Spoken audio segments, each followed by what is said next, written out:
Welcome to Season 2 of Feeding Families on the EcoParent Podcast Network.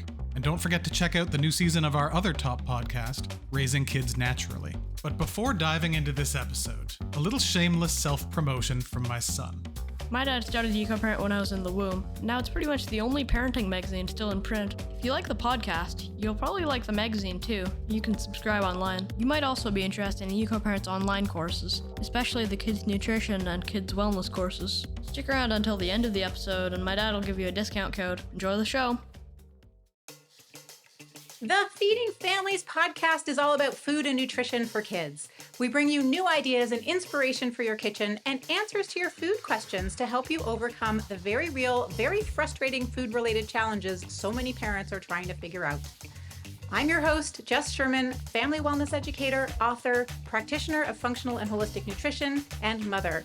I want you to develop unwavering confidence in the choices you make every day. So let's get into Feeding Families.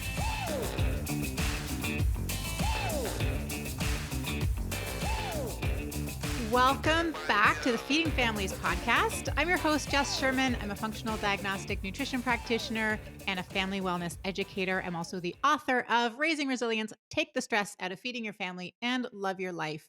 And as we kick off season 2 of our podcast, I want to delve into a topic that's really close to my heart and I think really crucial for every family to understand.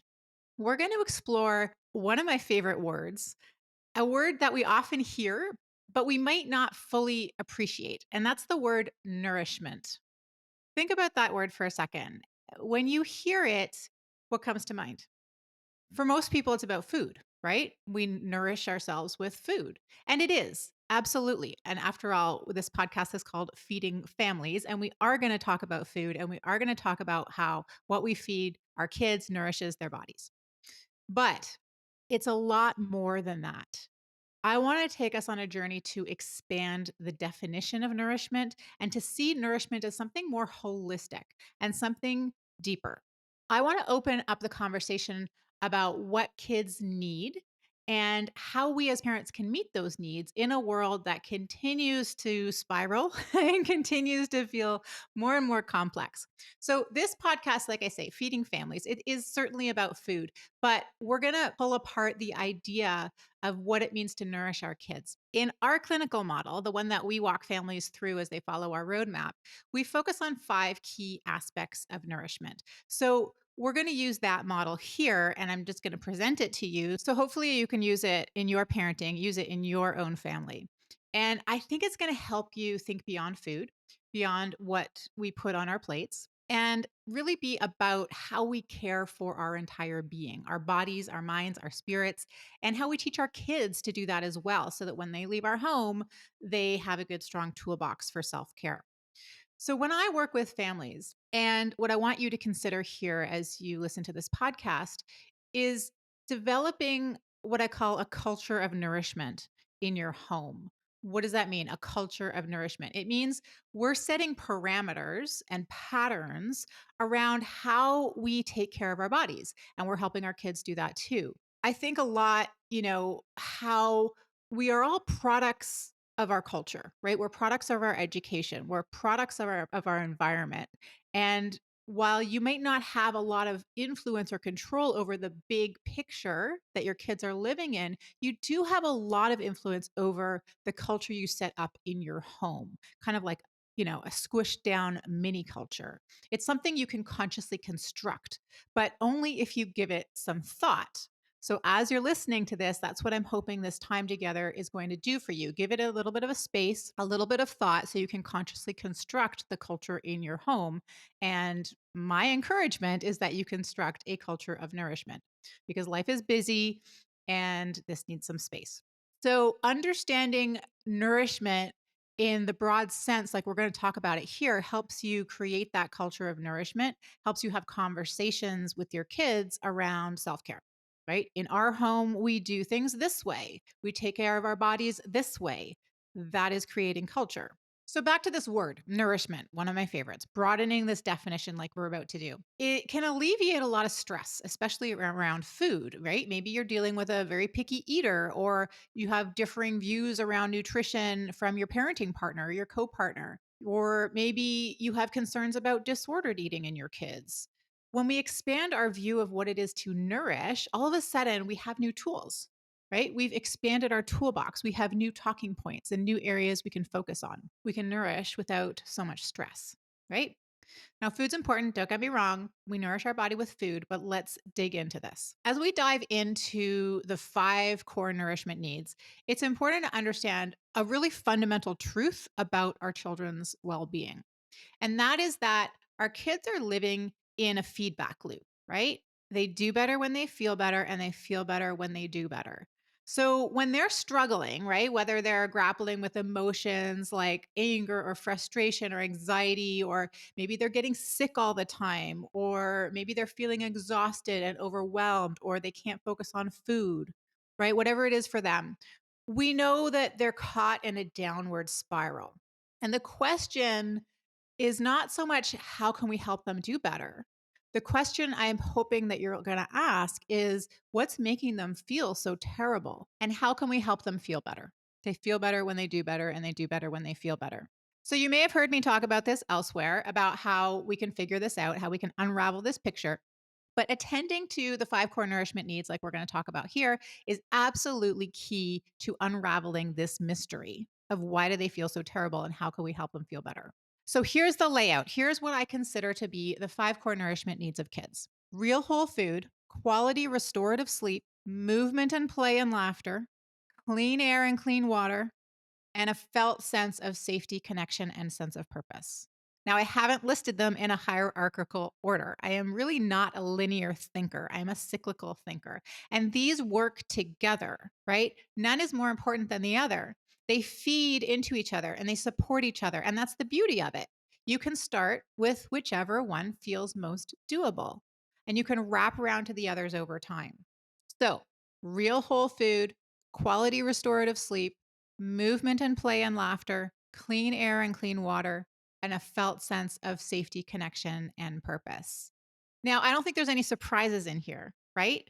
But the reality is that without these things, mental and physical health suffer. So if we're going to teach our kids about self-care, we need to teach our kids about these 5 things. Making it happen is easier said than done, right? I know. I'm raising kids too. Life is busy. Kids can be really tricky. Budgets are budgets. Time is time. But you need a framework for how to think about this. So there it is. When you're reorienting your thinking and bringing these things to the front of your to-do list, you start to build a culture of nourishment in your home. And as you do that, kids start to feel better. They start to do better. And we can turn that negative feedback loop into a positive feedback loop. So, as we move through this season of the podcast, we're going to flesh these out a bit more. But for this episode, I just really wanted to give you some broad strokes, especially around why I pick these for our model. So, let's tackle them one by one. Broad strokes to start. We're going to flesh them out in other episodes, but focusing more on why I picked them rather than how to do them. So, for the first one, real whole food. No surprise there. You are listening to a podcast called Feeding Families. So I know you know it's important, but of course it's not easy. But let me just tell you how important this is. One of the most impressive, I think, and comprehensive studies that we've seen around nutrition involved 23,000 mother-child pairs. So they tracked the diets of these pairs from pregnancy through to when the kids were about 5 years old. Now, I really like this study because it focused mostly on mental wellness, and that's really my area of focus and interest. But the kids who had poor diets in the early years showed increased rates of depressive thoughts, anxiety, and behavior issues like tantrums and aggression later in life. So, what does this tell us? It tells us that prenatal and early childhood nutrition isn't just about physical growth.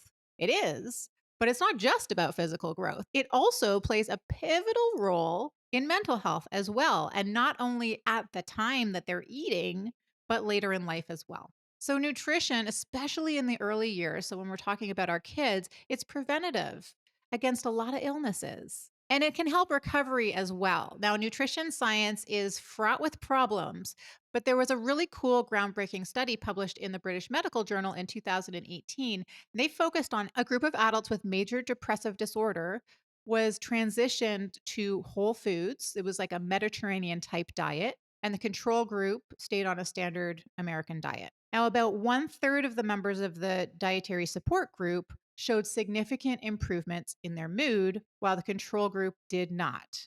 And interestingly, the group that changed their diet also spent an average of $26 less a week on food compared to their counterparts. Super interesting, right? Real food does not have to be expensive.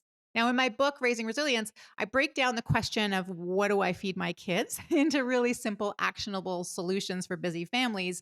And we're going to do the same in this podcast. You can go back to season 1. There's lots of cool stuff there. And then we're going to flesh it out even more in season 2. But the point here is real whole food is one of the core nourishment needs that our kids have. It's what the body expects, it's what we need to feel well. So every so often, it's helpful to just do a little bit of an audit. I do this with myself as well to notice how much of those processed packaged foods have crept into the home because they will. Life is busy, it's really convenient, right?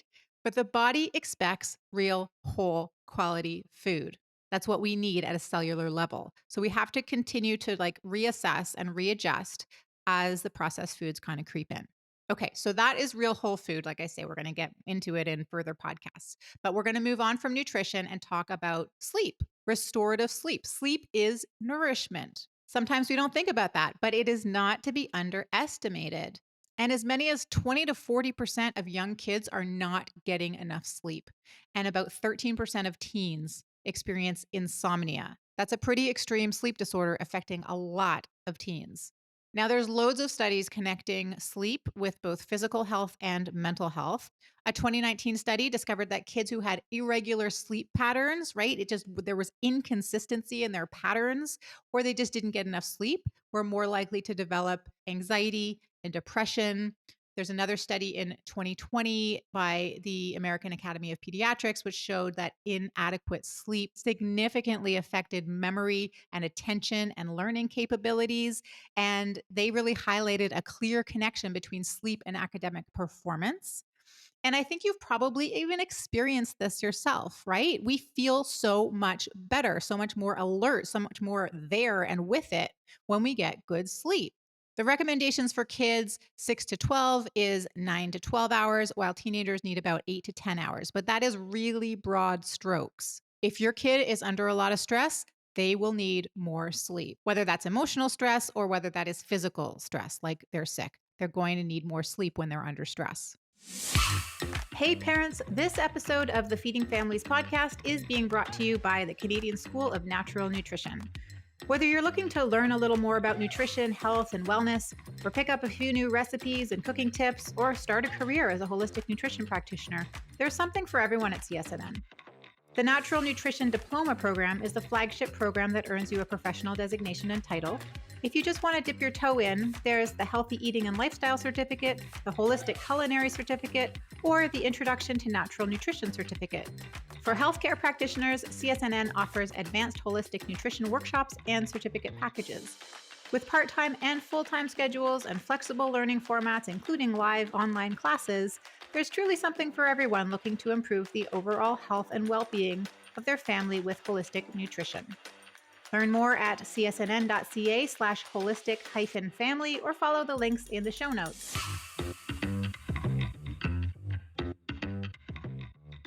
Okay, on to our third aspect of nourishment, which is clean air and clean water. Now, these are very different, so you're probably wondering why I group them together. But I like to group them together when I talk to families because they're both fundamental elements that sustain life. Air and water are not just basic necessities, they're conduits of health. They're conduits of vitality and well-being. Water is the medium through which all things flow in the body, right? Nutrients, emotions, toxins. Imagine a river. When it's full and flowing, everything in the ecosystem thrives. right? Similarly, when our kids are well hydrated, their bodies function optimally. They can clear toxins, they can transport essential nutrients, but both quality and quantity matter when it comes to water. And sadly, nowadays, we have to think about quality, right? Toxins, metals, they can accumulate, they can lurk in unfiltered drinking water. So, for the most part, I suggest that investing in a good water filtration system is really crucial to removing these harmful substances. So, we'll get into that, how to do that. But that is the take home with clean, pure water, enough of it and good quality. And let me just be clear, herbal teas can count towards your hydration goals, but sugary drinks like soda and juice do not.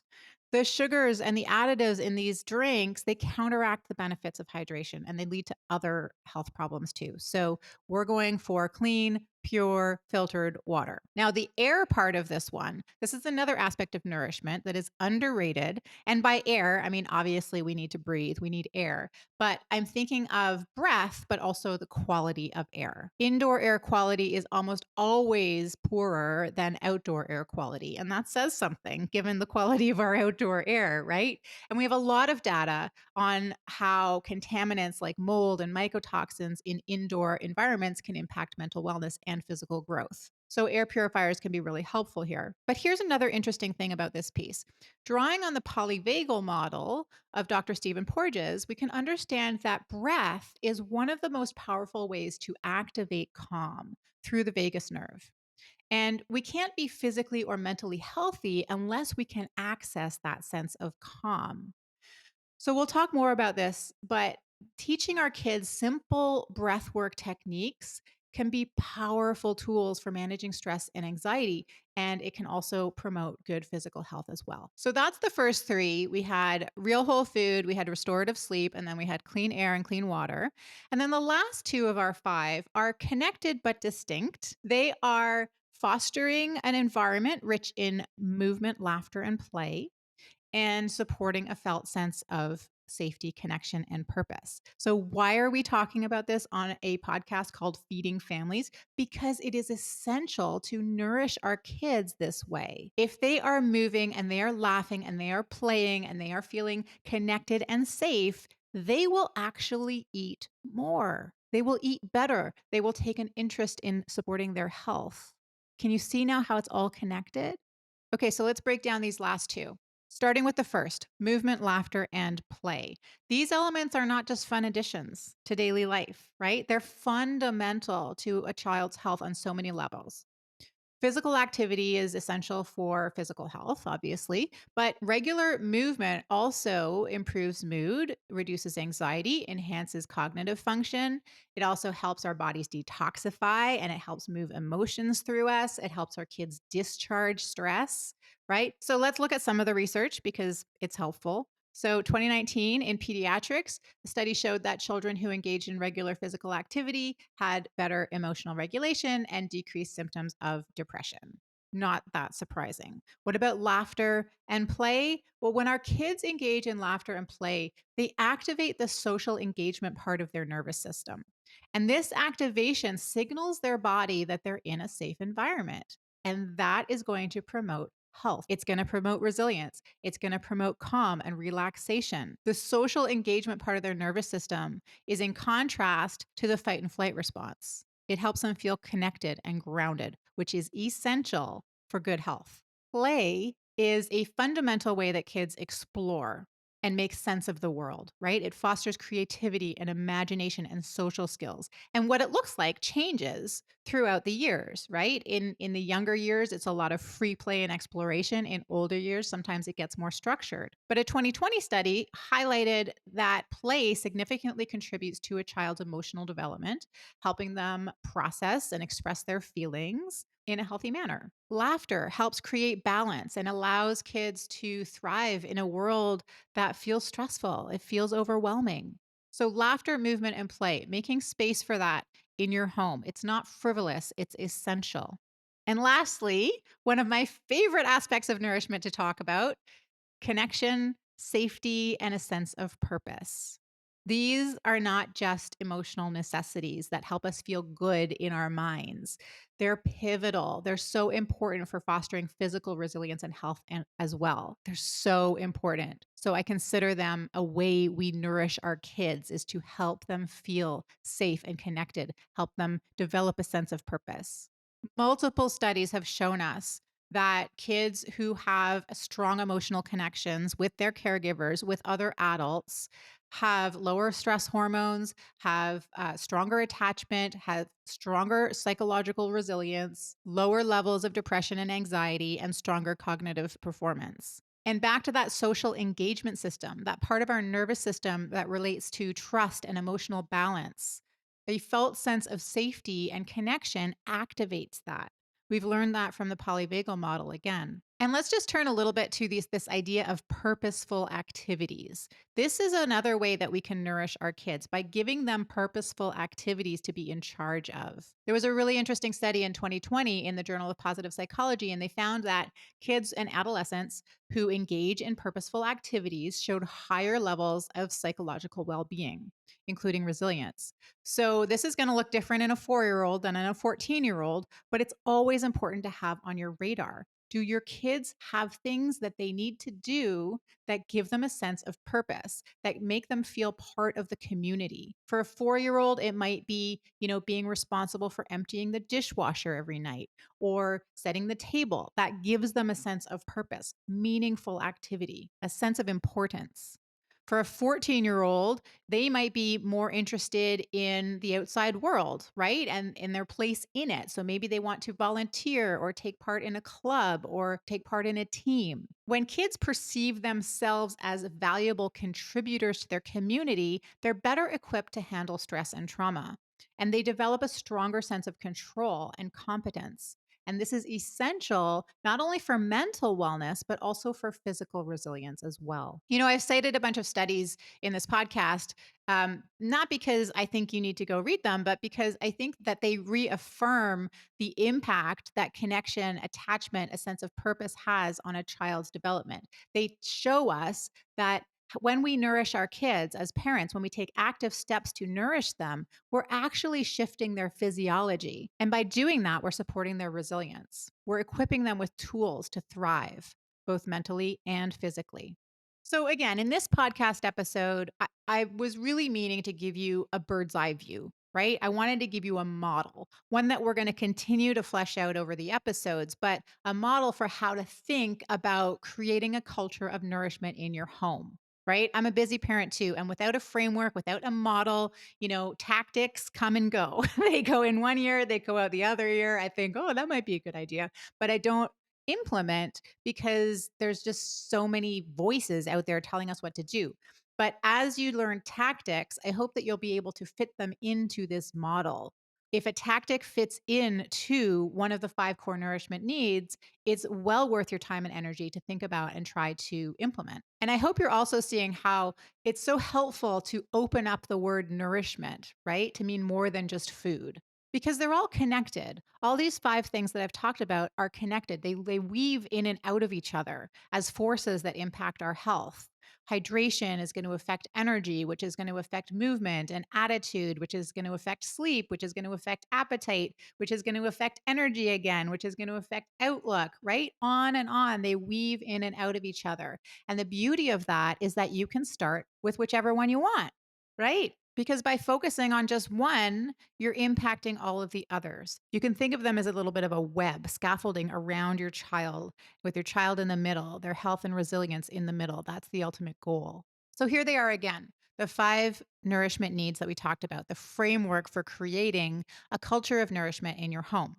Real whole food, restorative sleep, movement, laughter, and play, clean and sufficient water and air, and connection, safety, and sense of purpose.